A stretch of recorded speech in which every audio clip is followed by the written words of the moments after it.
Alamin po natin kung anong kalagayan ng mga kababayan po natin dyan sa Cebu City. Kasama po ang ating News 5 correspondent Dave Abuel. Dave, kamusta dyan? Saan ang exact location mo?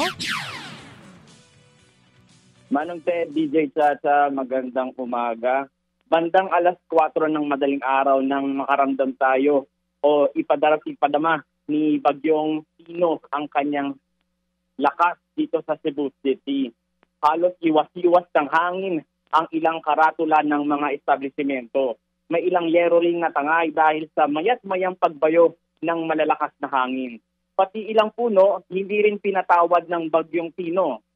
Dahil sa walang patid na buhos ng ulan, ilang mga nakatira sa kalsada ang pansamantalang sumilong sa mga establishmento. Ilang kalsada rin ang lumubog sa lagpas gutter na baha sa General Masilong Avenue dahil na rin sa pag-apaw ng katabing ilog. Sa lakas ng buhos ng ulan, halos mag-zero visibility o halos hindi makita ang mga kalsada. May ilang food cart na nakaparada sa kalsada na nakita nating tumaob. May ilan din tayong na-monitor na mga posts sa social media na umabot na sa lagpas tao. Yung taas ng baha, partikular dyan sa Villa del Rio dito sa Cebu City. May ilan ding nag-post ng ilang mga sakyang nagsilutangan na sa baha habang stranded sa mga second floor o di kaya ay sa bubungan ang mga residente. Sinubukan nating lumapit sa lugar pero may mga lugar na hindi madaanan dahil sa baha. Minesis natin yung mga residente roon pero inaantay pa rin natin sa ngayon yung kanilang mga sagot. Sa datos ng LGU, as of 2 a.m. kanina, higit 1,300 pamilya o katumbas yan ng higit 4,000 individual ang pansamantalang nanunuluyan sa mga itinalagang evacuation centers dito sa lungsod. Dave, sa ngayon ba malakas pa rin ang ulan dyan sa Cebu? Dave? Hindi sa ngayong pasado alas 8 ng umaga, patuloy pa rin tayo nakararanas ng malalakas na buhos ng ulan at paminsang bugso ng hangin.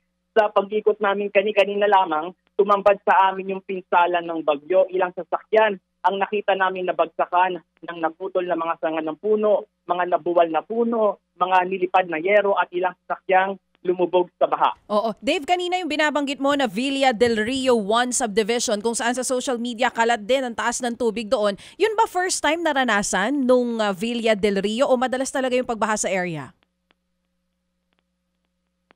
Sa ngayon, DJ Sasa, wala pa tayong nakakausap na mga nag-post nung kanilang sitwasyon doon sa sinasabing lugar. Sinusubukan pa natin humingi ng informasyon kung yung ba ay unang beses na nangyari sa kanilang lugar o tuwing umuulan ba ay ganoon talaga yung sitwasyon doon sa kanilang lugar. Meron din bang mga areas dyan o mga barangay na walang kuryente sa ngayon? At kamusta yung linya ng komunikasyon doon din sa mga affected areas dyan sa Cebu? DJ Sasa, sa post ng Visayan Electric Company na nagsusupply ng kuryente rito sa Cebu City, sinabi nito sa post na nagpatupad sila ng total system blackout bilang safety measure daw yan para maproteksyonan o maprotektahan ang kanilang mga facilities, customers, maging ang kanilang mga crew ngayong nananalasa ang bagyo. Oo. Dave, aside dito doon sa nabanggit na area na Villa del Rio 1 sa Barangay Bakayan, ano pa yung mga barangay na naapektuhan ngayon o malala yung pagbaha dyan sa Cebu?